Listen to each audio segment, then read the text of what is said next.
Bapak, Ibu, dan saudara sekalian yang terkasih,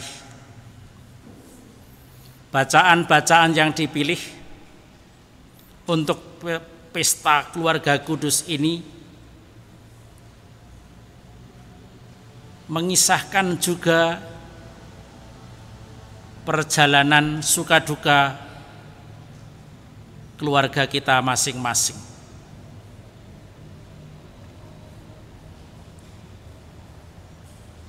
Ada pasutri-pasutri yang sudah lama mendambakan kehadiran seorang anak. Ditunggu bertahun-tahun,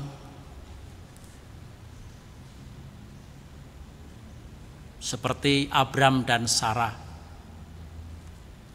Dan ternyata anak yang didambakan dan dirindukan itu tidak kunjung tiba, mengubah dan mewarnai keluarga kecil ini. Sementara di sisi lain ada pasangan-pasangan muda yang memiliki anak begitu banyak dan begitu cepat. Saudara-saudara,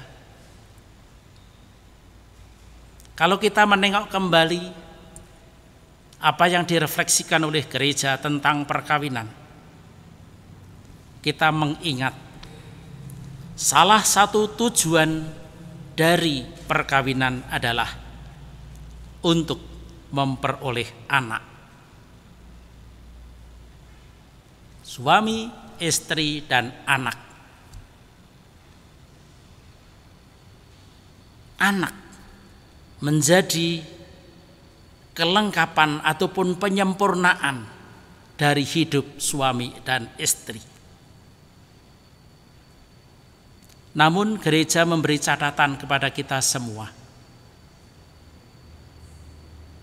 Adanya anak sebelum perkawinan tidak boleh menjadi alasan untuk perkawinan itu. Demikian juga sebaliknya, tidak adanya anak di dalam perkawinan tidak boleh menjadi alasan untuk perceraian apapun juga.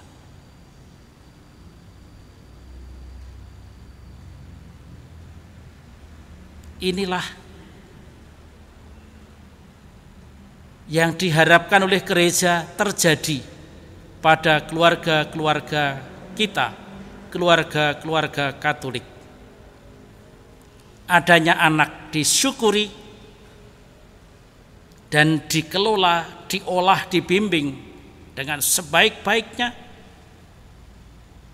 Tidak adanya anak juga jangan disesali. Tetapi pasutri ini hendaknya tetap bahagia, tetap dapat mencinta seperti dulu masa pacaran dan akhirnya diteguhkan di dalam sakramen perkawinan. Kendati bertahun-tahun, bahkan mungkin seperti Abraham dan Sarah, sepertinya tidak ada harapan akan ada anak. Namun iman akan penyertaan Allah, akan cinta Allah yang setia tetap harus menyala di dalam hati pasutri-pasutri Katolik, bahwa istri ataupun suami adalah pasangan hidup yang dipilihkan Tuhan untuk menemani peziarahan rohani kita, untuk ikut menapaki suka duka kehidupan ini.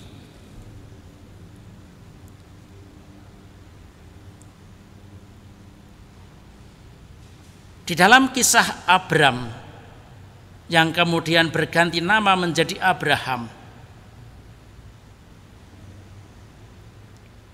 kita diberi pesan bahwa anak adalah berkat, bahwa untuk mendapatkan anak pasutri harus berdoa, harus memohon kepada Tuhan, memohon supaya diberi kepercayaan. Di dalam lingkungan kita, budaya kita di Indonesia ini, dahulu ada semacam pepatah atau semacam keyakinan yang mengatakan banyak anak, banyak rezeki, selalu optimis. Setiap anak memberikan jalan rezekinya masing-masing.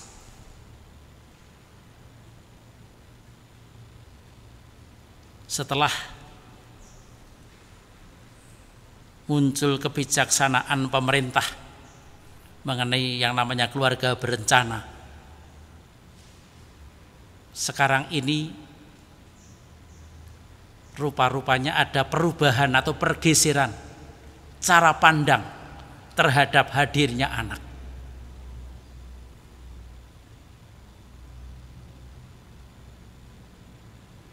Bagaimanapun, pada akhirnya kita perlu bertanya kepada diri kita sendiri. Kalau kita diberi anak, kendati mungkin itu di luar rencana kita, manusia, apakah saya sebagai bapak ataupun sebagai ibu merasa bahwa kehadiran anak ini menjadi beban bagi saya? Ataukah saya sungguh merasakan anak itu menjadi berkat? Kebanyakan orang yang berpendapat bahwa anak menjadi beban, dalam perjalanan panjang baru menyadari dan baru mengerti bahwa anak yang mungkin ingin kita tolak, ingin kita singkirkan, itu ternyata justru menjadi jalan berkat, jalan pertobatan bagi suami istri.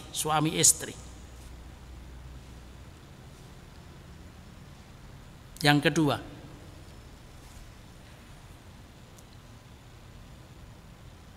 kita mengingat juga pada waktu hari pemberkatan perkawinan pasutri Buddha,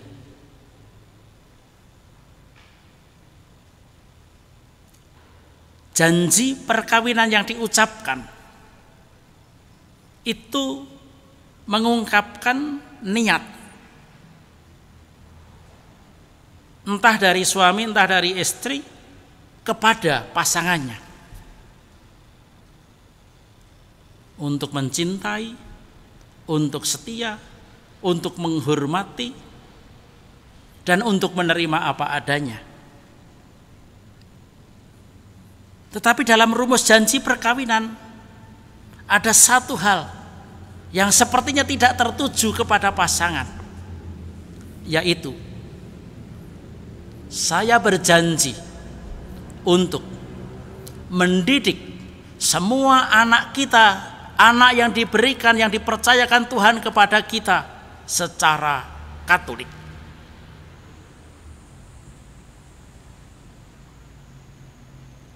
Saya berjanji untuk memberikan pendidikan terbaik untuk anak. Poin ini mau menyatakan kepada kita bahwa memulai hidup perkawinan harus disertai dengan sebuah kesadaran, saya siap menjadi orang tua. Sama seperti Santo Yosef yang menjadi patron kita sepanjang 1 tahun ke depan. Dalam refleksi Paus Fransiskus dalam surat apostolik Patris Corde, di sana Paus menekankan sekali lagi bahwa Yosef berani mengambil keputusan untuk menjadi seorang ayah. Bukan sebuah keputusan yang terburu-buru, bukan sebuah keputusan yang diambil dalam keadaan hati ragu-ragu. Yosef sadar akan efek keputusan penting ini. Berani menjadi seorang ayah berarti berani mengambil tanggung jawab, menjalankan apa yang menjadi komitmen dengan segala resikonya.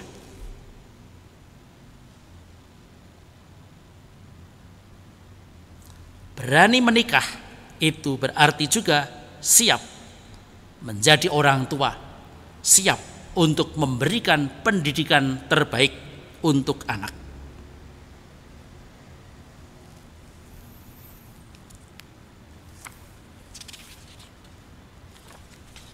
Di dalam poin ketiga, di dalam Injil Lukas yang tadi kita baca, pada ayat ke-39 dan 40, di situ ditulis oleh Lukas, setelah selesai semua yang harus dilakukan menurut hukum Tuhan, kembalilah mereka, Yosef, Maria, dan kanak-kanak Yesus, ke kota kediamannya, yaitu kota Nazaret di Galilea. Kembali kepada irama hidup sehari-hari, kembali ke rumah. Rumah menjadi sebuah tempat yang menenteramkan. Rumah menjadi sebuah lahan pertumbuhan, sebuah seminarium, persemaian nilai-nilai Kristiani dan pematangan pengolahan kejiwaan, karakter dan hidup. Ayat 40 mencatat, anak itu, kanak-kanak Yesus, bertambah besar dan menjadi kuat, penuh hikmat, dan kasih karunia Allah ada padanya. Di dalam keluargalah, di rumah keluargalah, anak itu bertumbuh dengan baik dan benar.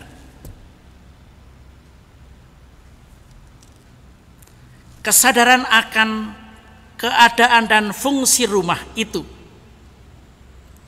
harus menjadi langkah awal pasutri di dalam membangun keluarga.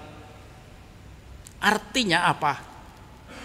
Apa yang harus dilakukan oleh baik suami maupun istri supaya anak dapat bertumbuh, supaya anak bertumbuh bukan hanya badannya yang besar, tetapi juga jiwanya kuat, memiliki kebijaksanaan hidup dan kehangatan cinta, sebagai cermin bahwa keluarga Katolik adalah keluarga yang beriman.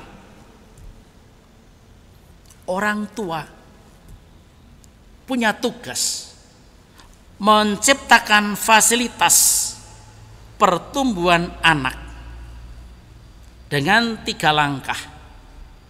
Yang pertama,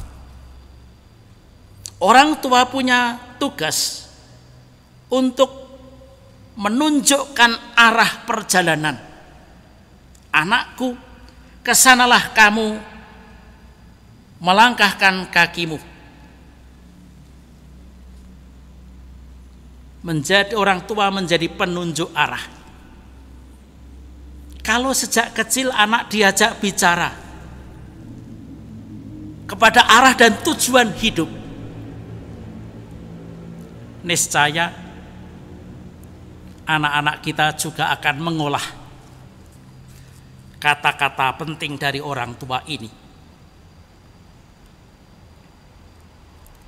Yang kedua, orang tua juga punya tugas untuk menanamkan nilai-nilai penting ataupun prinsip-prinsip penting di dalam hidup, di dalam membangun diri sebagai pribadi yang matang, yang dewasa. Nilai-nilai yang perlu ditanamkan oleh kedua orang tua, baik dari sisi maskulin, sisi ayah, maupun dari sisi feminin, sisi ibu, sebenarnya sama, tetapi pendekatan yang berbeda, yang saling melengkapi, sehingga anak mendapatkan sebuah gambaran yang utuh mengenai bagaimana menyikapi hidup sehari-hari. Nilai-nilai itu adalah: pertama, komitmen.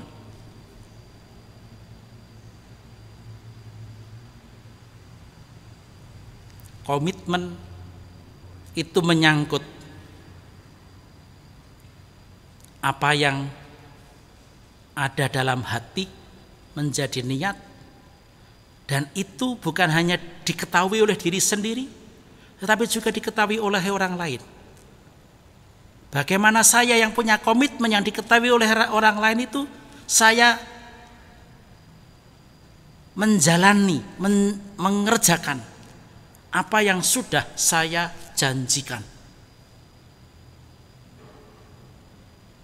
Komitmen dalam hidup.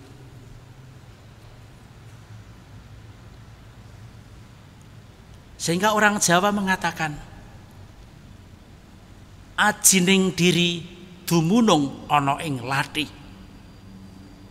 Lati, lidah, menjadi sebuah pertanda apa yang saya ucapkan itu harus saya laksanakan.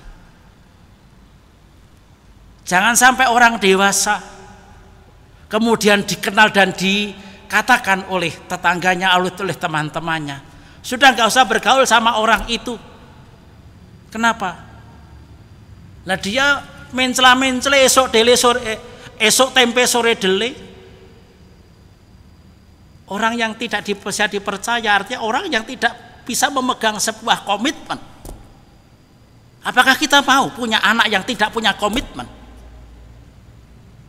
Apakah saya sendiri melakukan hal itu? Sehingga anak-anak akan ngeles kita. Lah bapak begitu, lah ibu begitu. Nggak punya komitmen. Apa salahnya kalau saya? Nah, dan seterusnya. Itu yang pertama, komitmen. Yang kedua, tanggung jawab. Siapa di antara kita sebagai orang tua yang memberikan pelajaran kepada anak, pelatihan-pelatihan untuk melaksanakan tanggung jawab, bahwa kamu sebagai pribadi harus bertanggung jawab atas hidupmu sendiri, atas hidup lingkunganmu. Yang paling sederhana, latihan tanggung jawab adalah misalnya, oke dek, kamu kalau pagi nyapu dan ngepel. Sementara anak yang lain diberi, dek, kalau kamu pagi hari itu memperhatikan segala macam tanaman yang ada di rumah kita, entah yang ada di pot, entah yang ada di kebun, disirami secara teratur. Tugas masing-masing dilihat, dievaluasi selama 1 bulan, lalu nanti di switch, ditukar, supaya anak tidak hanya memperhatikan sebagai tanggung jawabnya satu sisi saja, tetapi juga sisi lain. Itu bukan hanya satu, bisa ditambah dengan yang lain lagi. Misalnya apa? Setelah kita makan bersama sebagai keluarga, hari ganjil kamu yang nyuci piring. Selama 1 hari pokoknya kamu hari ganjil yang nyuci piring, sementara kamu hari genap, gantian. Itu latihan kecil-kecil mengenai yang namanya tanggung jawab. Masih bisa ditambah lagi jenis pekerjaan yang lain apapun, silahkan kreativitas orang tua. Mau cuci baju sendiri, ataupun cuci baju orang lain, ataupun cuci spray dan seterusnya, itu silahkan saja. Tetapi intinya adalah melatih anak untuk sadar bahwa menjadi pribadi dewasa adalah menjadi pribadi yang punya tanggung jawab. Yang ketiga, nilai yang ketiga adalah cinta. Mencintai itu bukan hanya dengan perasaan. Mencintai tidak hanya hal-hal yang romantis. Mengungkapkan cinta itu ada dengan banyak cara, termasuk hal-hal yang tidak romantis itu. Ada pasangan-pasangan yang pada waktu ditanya, apakah kamu selama masa pacaran pernah mendengar pasanganmu menyatakan I love you kepadamu? Tidak pernah. Apakah pernah dia mengatakan yuk kita kawin? Tidak pernah. Lah kok sekarang kamu kawin? Habis sayang, bagaimana kamu tahu bahwa itu dia sayang? Nah, lalu dia mulai menunjukkan, memang betul tidak romantis, tetapi dari sisi lain menunjukkan bahwa dia punya cinta yang mendalam. Mencintai, menghadapi hidup secara positif. Poin keempat, di dalam cinta, atau cinta menjadi sebuah ungkapan yang penuh, manakala kita juga punya jiwa besar untuk mengampuni. Kalau ada orang yang bersalah, kalau ada orang yang jatuh, kalau ada orang yang menyakiti, pribadi yang dewasa, pribadi yang punya tanggung jawab, pribadi yang matang akan memiliki keleluasaan hati seluas samudra untuk membukakan pintu maaf bagi siapapun. Kemampuan kita untuk membukakan pintu maaf bagi orang-orang yang menyakiti itu justru akan mematangkan diri kita, membuat diri kita merdeka, sehingga orang lain akan mengerti bahwa saya bukan pribadi yang emosional, bahwa saya bukan pribadi yang mendendam. Orang yang mencintai tidak akan menyimpan dendam dalam hatinya. Orang yang mencintai tidak akan menyediakan amarah, tidak akan memberi ruang bagi amarah bagi orang lain. Poin kelima,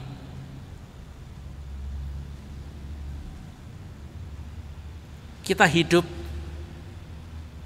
memerlukan sarana-sarana hidup. Itu entah itu untuk makan, entah itu pakaian, entah itu kendaraan dan seterusnya.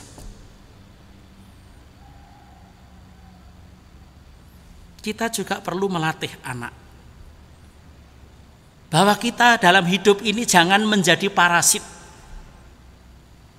Seperti yang dikatakan oleh Paulus dengan begitu jelas dan gamblang mengatakan, barang siapa tidak mau bekerja jangan makan. Kalau kita memegang kata-kata Paulus seperti ini, mari kita ajarkan dan kita latihkan kepada anak-anak kita untuk bekerja, bekerja dan bekerja. Jangan biarkan diri kita menjadi pengangguran. Jangan biarkan diri kita bangga, luntang-lantung ke sana kemari.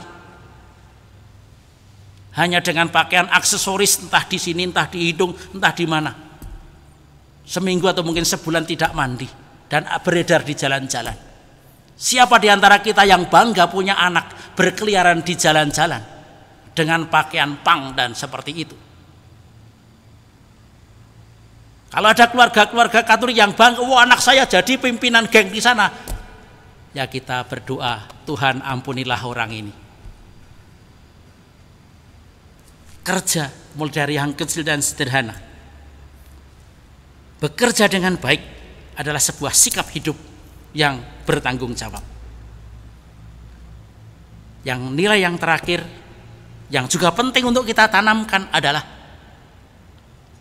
kalau kerja itu sepertinya saya ingin mendapatkan uang katakanlah untuk dapat memfasilitasi hidup saya. Oke, itu baik. Tetapi masih ada satu hal yang perlu kita tekankan juga, yaitu kita juga perlu mengajarkan kepada anak apa arti melayani. Melayani itu adalah sebuah pekerjaan. Kalau disebut sebuah pekerjaan, tetapi itu pekerjaan yang tanpa balas jasa. Kerja adalah sebuah tindakan yang menuntut balas jasa. Sementara pelayanan adalah sebuah kerja yang penuh tanggung jawab, penuh cinta, dikerjakan dengan 100% hati yang bulat dan mantap, sama bobotnya, tetapi tidak pernah mengharapkan balas jasa. Bahkan ucapan terima kasih sekalipun tidak berharap. Yang penting saya yakin nilai ini, hal ini yang harus saya kerjakan, maka saya kerjakan dengan sepenuh hati. Tidak peduli orang lain, mau mereka berterima kasih, mau tidak, bukan urusan saya. Di dalam jiwa pelayanan ini, fokus kita adalah bagaimana saya dapat memberikan perhatian kepada mereka yang tersingkir, mereka yang miskin, mereka yang berkekurangan. Karena kebahagiaan hidup terletak dalam memberi, bukan dalam menerima.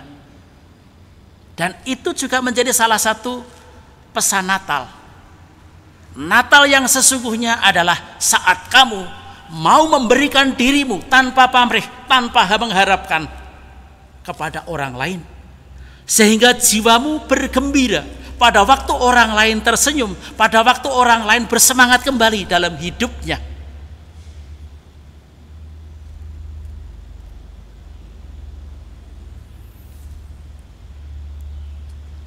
Poin terakhir, tugas orang tua supaya dia dapat menciptakan iklim keluarga sehingga anak bisa bertumbuh dan berkembang adalah bagaimana saya sebagai orang tua dapat menjadi teladan. Teladan satunya kata dan perbuatan. Bukan hal yang mudah, tetapi kesadaran itu harus selalu menyala dalam diri kita. Kembali kepada keluarga kudus Nazaret. Yesus mengajarkan kita doa Bapa kami. Yesus mengajarkan kita mengampuni. Yesus mengajarkan kepada kita tentang kerja. Kalau kita tanya, siapakah cermin semua yang dilakukan oleh Yesus? Baik itu pengajaran maupun pengorbanannya sampai di kayu salib. Jawabannya adalah Yesus melihat, mendengar, mengalami, menghidupi apa yang menjadi keyakinan Maria sebagai ibu dan apa yang dikerjakan oleh Yosef sebagai ayah. Tidak mungkin anak tumbuh di luar, jauh dari apa yang dilakukan dan dikerjakan dan diyakini oleh kedua orang tuanya. Saudara sekalian, ini refleksi saya mengenai hari keluarga kudus ini. Mari kita persembahkan keluarga-keluarga kita. Betapa mungkin rapuhnya, betapa mungkin amburadulnya. Mari kita mulai tahun ini di saat-saat kritis seperti ini membangun kembali niat kita. Mari kita jadikan keluarga-keluarga Katolik sebagai keluarga kudus Nazaret.